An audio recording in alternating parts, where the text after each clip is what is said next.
Hey guys, Chauncey Phillips here. Oh, hey guys, Chauncey Phillips here with my brand new DVD Blu-ray Tuesday Shamir today. They're gonna go out, see what things came out today. I know there's actually quite a few different things that came out today. There's like the Hacksaw Ridge Steelbook at Target and a couple other things today.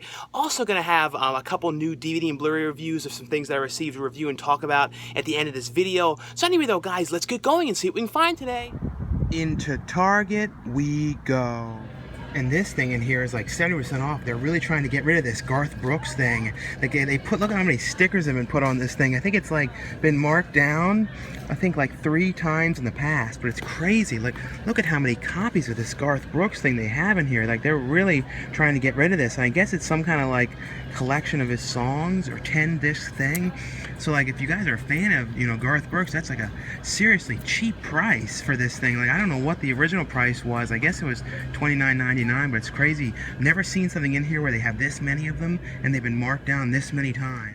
But over here in the section, though, the main things that came out today was, you know, Hacksaw Ridge, which, you know, they have this exclusive Steelbook packaging of this one, you know, only a Target Steelbook. Like I said, it's interesting that Target keeps on getting more Steelbooks, because it used to be Best Buy was like the main place that used to always have the Steelbooks, but now lately it's been a lot more of them at Target. But, you know, this was a really, really great movie. Absolutely love this. I talked about this in my last, you know, update video this past weekend, but would highly recommend this one. And another one that came out today as well, which is also up for Best Picture, along with, you know, Hacksaw Ridge, is Manchester by the Sea. It's another one I reviewed in my last video. Really love this one as well. I don't know if I would say between both of these which ones I like more. Maybe Hacksaw Ridge a little bit more. Like, you know, and I don't always love, you know, war films, but this one was just so well done. Like, everything about the acting, everything. But they do have, you know, a 4K edition of that as well. That one's, you know, $26.99. And, you know, Manchester by the Sea is $19.99 here. The other one that came out today was, you know, Bad Santa 2, and this is, you know, the unrated edition. And I actually like this one. It wasn't as, you know, good as the first movie. The first movie was like a real classic comedy, but still really like this a lot. And I believe at Best Buy is what I think I saw is the only place that has the 4K edition of that one. We'll have to see though, but I'm pretty sure the 4K is a Best Buy only exclusive as far as I can remember. But other than that though, the other one today that came out was another one I would highly recommend, is Nocturnal Animals. And this is one that I really think should have gotten a Best Picture nomination, like, because I believe they had like room for one more movie they could have had on the list. And this one, I really love this movie. It kind of has like an old school Brian De Palma type film feel to this, but really pretty cool movie that I feel like kind of went under the radar a little bit, but really like that one a lot. Other than that, I believe this Heaven Sent came out today, and this was actually pretty decent. It has, you know, Marley Shelton, who was in like Bubble Boy and like I think Sugar and Spice and a lot of stuff. And this was like the first movie I'd seen her in a while. But this was actually kind of a good movie and kind of sad though. Like, actually, especially when you find out like at the end some of the stuff, it was like really pretty sad movie. But really did like that one. Into the pawn shop we go. So we're going to look around in here, though, and see. I haven't been in here for a couple of weeks, though. I mean, maybe it's even a month or so since I've been in here to this location. And I think all the movies, as far as I can remember, were $1 in here. And I have found in the past some really pretty decent stuff. Like, one of the best things I found in here was The Prince of Pennsylvania. And that thing, like, was, like, really rare, that Keanu Reeves movie. For some reason, you never, ever come across that movie. Like, I've never seen it anywhere in the past. And you hardly even found many listings for it online. But, you know, we're going to look up and, you know, through here, though, and see if there's anything in here different today. And they always have a pretty decent, like, weirder TV shows and stuff, and they're usually, I think like all the TV shows in here are like $5 or something like that. These Food Network ones, some of these are really expensive for some reason, like some of the real random ones. I have to look this one up, but sometimes they're really expensive.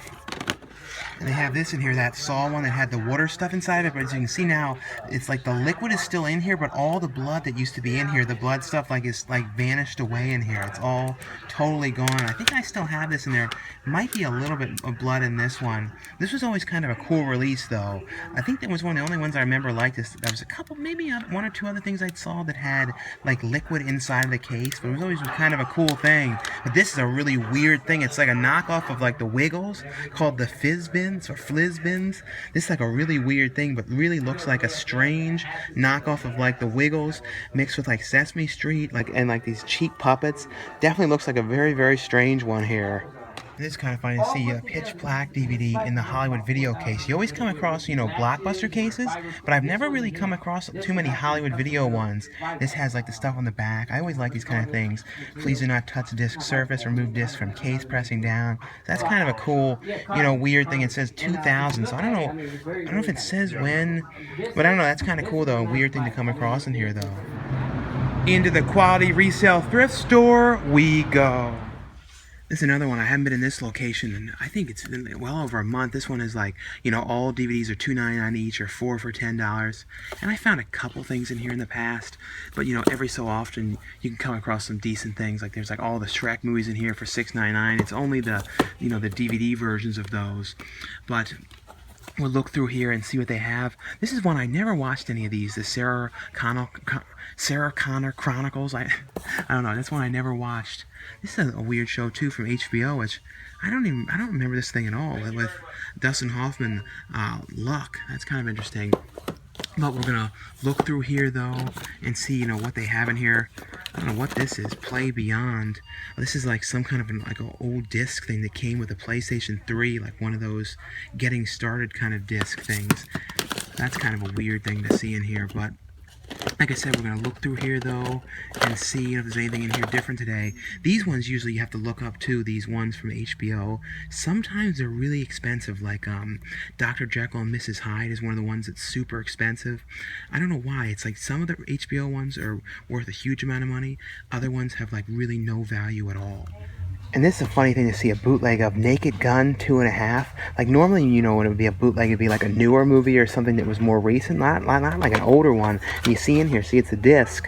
Just like I guess it was somebody that might have copied the, you know, made a duplicate of the actual DVD itself. But that is definitely a really weird bootleg to see. Because like I said, it's normally something like would not be like an older movie like that. It would normally be something that it was like a newer theater movie or something when you come across bootlegs. But they definitely always have a lot of bootlegs in here. Like, see, here's another one. Are We There Yet?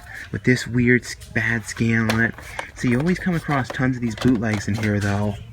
And this thing is kind of cool to see in here, My Own Private Idaho. It's only the DVD version of it, and it's like a little bit kind of, no, it's actually a pretty, these are actually age marks to the actual thing, but this is kind of a cool thing to see. This is only $3.99 for this. This is one I have never seen before, but for a Criterion one, like I said, I know there's a Blu-ray, but for only $2.99 for that, that's actually a pretty decent find in here, though, to come across. And they have these things here. They're all like 99 cents each, loose DVDs here, like Arthur, you know, and The Incredibles, and even the cupboard. So I'll look through here. Like, it's kind of weird to get them out the case and stuff, but that's kind of funny. Like the Disney ones for only $1, but I have most of those ones. But always, it's kind of weird to look. You know, you just gotta look through these and see what there is, and maybe you'd find like a weird thing like Mikey or something in here, which, you know, I'm never finding anywhere. But it's so weird somebody had all this collection of Disney and took them out of the cases. But there are, you know, loose Blu-rays in here as well, like Wreck-It Ralph, Epic, The Box Trolls, Frozen, Paranorman. So there is Blu-rays mixed in here. Okay. Into FYE we go. Sometimes the prices in here are crazy. Like they're selling this American Horror Story. Oh, it's $49.99. When I saw it at first, I thought it was $59. Even that's pretty expensive. And look at how many copies in this Fantastic Four they have in here. Look at this. Look at all these copies of the latest Fantastic Four. It's like you can tell it's a sign of a great movie when they have this many of them. It's like, look at it. It's an insane amount in here of these. This really was such a disastrous movie, though. But like you can see, everyone got rid of it. Into Walmart we go. And over here in Walmart, they have Hacksaw Ridge for $24.99 on 4K. So I think it's like $2 more than it was in Target. And then they have Bad Santa here, you know, Manchester by the Sea. And this one came out today, which is like a Beauty and the Beast movie. I don't know too much about this one. I think this was like, I think it might have been a French film or something. I think I might have saw, but I know that one was today. And one of the other ones today was this movie called Viking Legacy. But I don't know anything at all about this one. If you guys have seen this one, let me know how this one was. And also let me know how this, you know, Beauty and the Beast one is. Because this looks kind of interesting. It's like a different, like I said, I have not heard much at all about this one.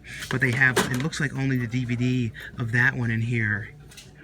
And in here they have like these new editions, you know, these X-Men decal versions of X-Men, and I think there's like have, you know, movie cash to see Logan, which is out like I think a week or two.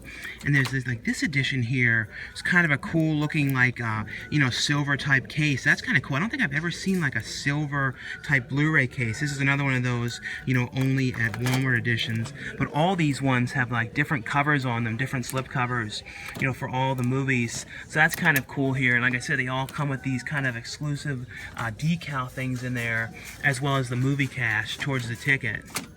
And I got the yogurt I always get, and, you know, in the car now, I always talk about the movies that I saw this past weekend. You know, I saw Fist Fight, which was, you know, with Charlie Day and Ice Cube as two teachers that were having, like, a fight over because of one thing Charlie Day did to Ice Cube's character. It was kind of funny.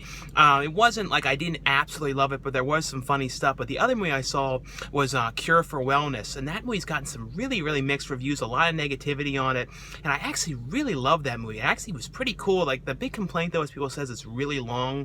It is like 2.5 hours long, but I really liked it a lot. It kind of reminded me of like Suspiria a little bit. It had that like old school Dario Argento kind of vibe to it, and it felt too like a little bit like a French type horror movie, like a Jean Rollin film. I don't know, for some reason I really liked it. It was Dane DeHaan goes to this like wellness center spa, trying to bring back a guy who worked the company with him because they need him to come back to sign these papers, and he gets there and he gets like trapped in this place with all these weird people and all these like really odd experiments going on in the place. But I thought it was great. Like, if you guys saw Cure for Wellness, let me know what you thought.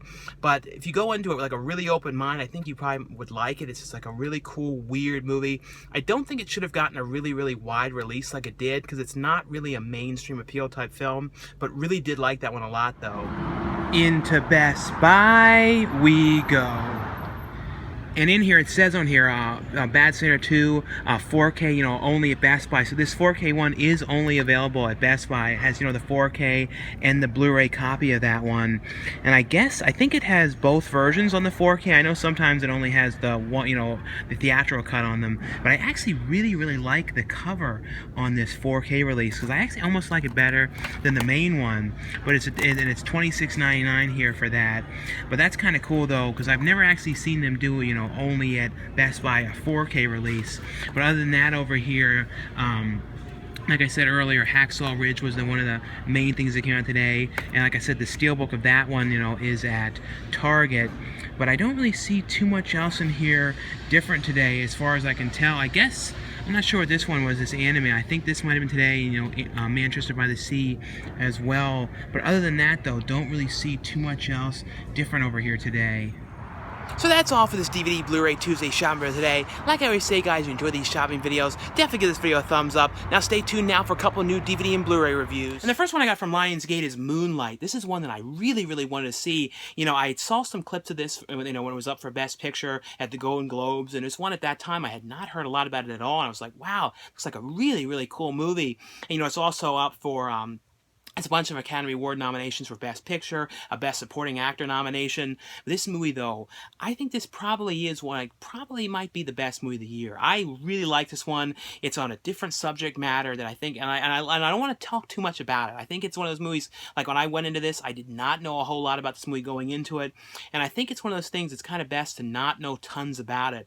But basically, you know, what I can say is it's a movie that really, you know, it's set all in Miami, and, you know, when you think about Miami, and they even talk about this in the features and the documentary on this movie, that, you know, you always kind of see it as this tourist destination, these beautiful beaches, you know, South Beach and all those kind of like clubs and all that kind of stuff. This movie kind of shows the whole different side of Miami, where they have people who are living in poverty in the areas where they have no money, and it just shows a totally different side of Miami that you never ever see, and they never really have done a movie about. And even in this movie too, a lot of the actors that have smaller roles were actually people who were local actors in Miami, and some of the people were just people they found in the streets that were kind of interesting, and they had them audition, and they, you know, got the part to be in this movie.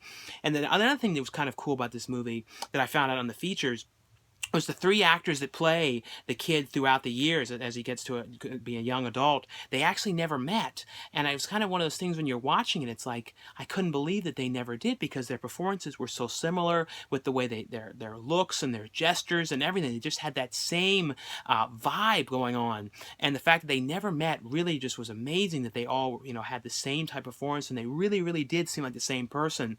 But the movie though was essentially about this kid who was growing up in a poor area in Miami with very little money, and his mother is a drug addict, and she's like prostituting, and she's all kinds of problems. And this kid is bullied by everyone. Everyone's calling him all kinds of names, giving him all kinds of problems. And one day, though, he ends up hiding out in this kind of drug den house that's all boarded up, and he goes in there and hides. And he meets this man who's a drug dealer, and the drug dealer guy says to him, what's going on? Why are you here? And and the kid doesn't want to talk. He's all kind of like shocked about what had happened to him, about these bullies and stuff. And the guy takes him back to his house, and he meets his girlfriend there, and they kind of give the kid food, and it kind of becomes like he becomes almost like the father figure to this kid, because this kid has no father, and the mother is a mess, and the guy that he meets that's the drug dealer kind of becomes the father figure to him, and kind of helps him, becomes friends with him. And then it cuts to him years later when he's in high school, and he has some problems that are happening there, and like things that when he's questioning things about himself and everything. And then adulthood, it's one of the movies too that has this a really sad vibe. It's a super sad movie, a lot of this, but it also has some positive aspects, but was so well acting. The performances were amazing. The actor who plays the drug dealer who helps him out and tries to help him in his life was amazing. I don't know, this movie, and Naomi Harris plays the mother, and I didn't even realize until like after I looked it up that she was in 28 Days Later as the main girl in 28 Days Later. But one of those movies I cannot recommend enough. I love this movie, and the features on here are really good too. Like I said, it has a thing on here talking about how they were getting the local actors and how the actors had never met, and talking too about shooting in Miami and all that kind of stuff. But really love that one. The next one from Lionsgate as well is this new Steven Seagal film called Contract to Kill. And I always think Steven Seagal's movies are fun, and he always has like really crazy, ridiculous one-liners. And this movie, he has some really ridiculous one-liners, and he has a really interesting delivery too, because he always kind of whispers everything. And like I feel like he does it even more now. I don't know if he did in like the early movies. It's weird with me with Steven Seagal movies is I feel like I've only seen more of the recent ones, like some of his really early ones. I feel like I missed a lot of those. I need to see like his really early films, but he always whispers stuff like, "So you think I should do that? And where are we going to go from here?" I don't know, he just has this delivery. It's like this amazing delivery of whispering things. And this is basically, he's a guy who is like a special ops, and I think he's like with the CIA, he's with the CIA and DIA, and he's out of that business and he's kind of retired. But they end up trying to get him to come back because there's this weird thing going on where like the terrorists are like working with the people in Mexico, and they're trying to do something where they're like smuggling in drugs and weapons, and like they're trying to like in Mexico, they're supplying the weapons to the terrorists, and like there's a whole thing going on, and he kind of goes in to try and get to the bottom of this and kind of infiltrate the thing, and it deals a whole lot with him like flying around drones and trying to infiltrate this whole operation, and him trying to get in with it to try and put a stop to what's going on. But if you guys know Steven Seagal movies, they also have the similar type vibes to them and stuff. But it was actually kind of a fun movie. Like I said, I always like these movies. They're just sort of like fun watches. And like I said, Steven Seagal definitely in this movie has like some ridiculous one-liners that he says, and then of course he's doing like karate and stuff like that when he's knocking people out and stuff. And I just think they're really fun movies. But it has on here though a making of on this one and a trailer gallery. The next one, this is one I wanted to see because I watched the documentary on Carrie Fisher and Debbie Reynolds, because this is a movie, because they both recently passed away, but they did a documentary on HBO about them. And this is a movie that was sort of based on Carrie Fisher and Debbie Reynolds' like life and their relationship. And in part, like it's a lot of it was sort of exaggerated and changed, but it has aspects of their real life and the kind of problems that they had. And it's a movie called from Mill Creek called Postcards from the Eds. And this has like tons of people are in this movie cameo wise. But it's a movie basically, though, like I said, about it's Meryl Streep's playing pretty much Carrie Fisher, and Meryl Streep has kind of drug problems in this movie. She's doing cocaine, and she's an actress and working on the set of these things, and she's drinking and having really some bad problems, and her work is starting to suffer. and she ends up overdosing one night when she's over at Dennis Quaid's house, and he takes her to the hospital, and she ends up getting put into rehab. And, right when she gets out of rehab, she has this new movie that she's going to do, and no one will cover her because of the insurance, because they're afraid because she was just out of rehab, and they worried about her doing more drugs and all that kind of stuff. So they end up, saying, well, the only way you can do this movie is if you stay with a responsible adult. So they end up getting her to stay with Shirley MacLaine, who's her mother in the movie, and it's kind of them with their toxic relationship. And the mother is an actress as well. She's always kind of trying to show up her daughter, and they have to try and live together. And it's all their kind of problems together and stuff. I really like this. Like I said, there's tons of different cameos in here. Rob Reiner has a cameo in here. A lot of different people in this movie. Mike Nicholas directed this movie.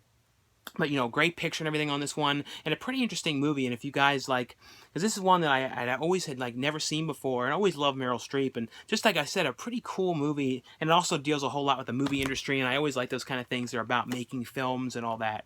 The next one here from Hanover House. I believe that was Hanover House, unless I'm mixing that up. I'm pretty sure. And this is a movie called Lost in the Pacific. It's a movie starring Brendan Routh, from Superman Returns. And it's kind of an interesting movie. I do wish, though, that more of this movie was set on on an island. That's what I was kind of hoping. It was going to be like a weird Gilligan's Island type thing on an island.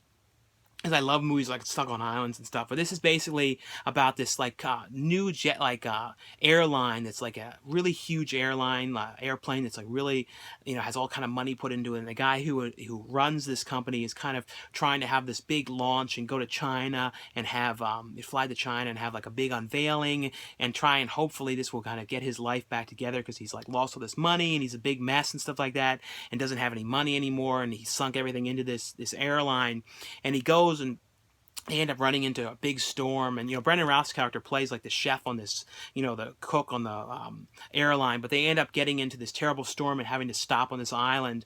And it's this island that's kind of has a curse on it, where they say there's creatures and stuff on it. So they get there, and there's these weird wolf-like kind of dog kind of creatures on there, and you see these two army characters on there, on a kind of a car driving around shooting at them, and they end up hopping aboard the plane. They all take off, and then they're like, you need to take us back to our base because we need to do something there. And the airline guy's who owns this airline's I can't do that. I need to go and get to China and have the unveiling for this, and I sunk all this money. But it's all this stuff on the plane, and one of the creatures gets on the plane. I actually kind of liked it. I mean, it's the thing is, it was weird, so much of it, when it was outside, was done green screen. It was really a lot of green screen stuff. And like I said, I don't know why when they did this movie they did not have any more stuff on the island. I feel like that was a big missed opportunity. They should have gone on the island a little bit, at least had a portion of the movie be there, and then they get back on the plane. I don't know why they got off so quickly. You know what I mean? That's the only thing I don't understand, is why they didn't do that. And then they go on the ship in one point, and it's a CGI thing. It's just kind of some of the weird stuff. I did like it. It was watchable, though, but it was sort of on territory of kind of campy to a little bit, some of it. I don't know. I did like it, though. It was one of those things that was kind of a fun watch, sort of like a Snakes on a Plane kind of vibe to it. The next one here from Olive Films is a movie called Panther Girl on the Kongo. And this is not necessarily a movie, it's a serial. It's one of those things where you would go to the theaters, I think, and you would, I guess is how it worked was I never really looked into serial type movies. And I think you would see one movie a week or something, and you'd see parts of it, kind of like a TV show, but the movies. I think that's kind of what they were. But it's kind of about this a girl who's a photographer who's on this island, and she's taking these pictures, and there's kind of gorillas there and all these animals and all kind of stuff. She's taking all these pictures and these giant crabs, and it was all done in these cheesy old time ways when they have the crab next to a miniature camera to make it look like the crab is gigantic. And it's kind of a fun thing. It's got all the 12 episodes of this series, and I think it's 100, and so it's 3 hours and something long. But like I said, I don't know too much about how those things exactly work, but really, really good picture. Olive Films did a great job cleaning this one up. And I don't know, I know they did some serials, I know of Superman, I think, and the Batman, the very first Batmans, I think, were done like that. But I think this was kind of near the end of these type of things, serials, I think, because this is 54, so I think those were kind of starting to be out at that point, I think. The next one here this really wasn't my kind of thing. I don't like things of these kind of like mean-spirited kind of subjects and stuff like that. But it's a movie called The Klansman, and this is from Olive Films as well. And this is kind of like a forgotten, weird movie about like, you know, racism stuff in the South, and like these like this like the KKK and these like really racist people that live in this town. Like I said, I don't like those kind of movies like that very much. I don't like that kind of stuff at all.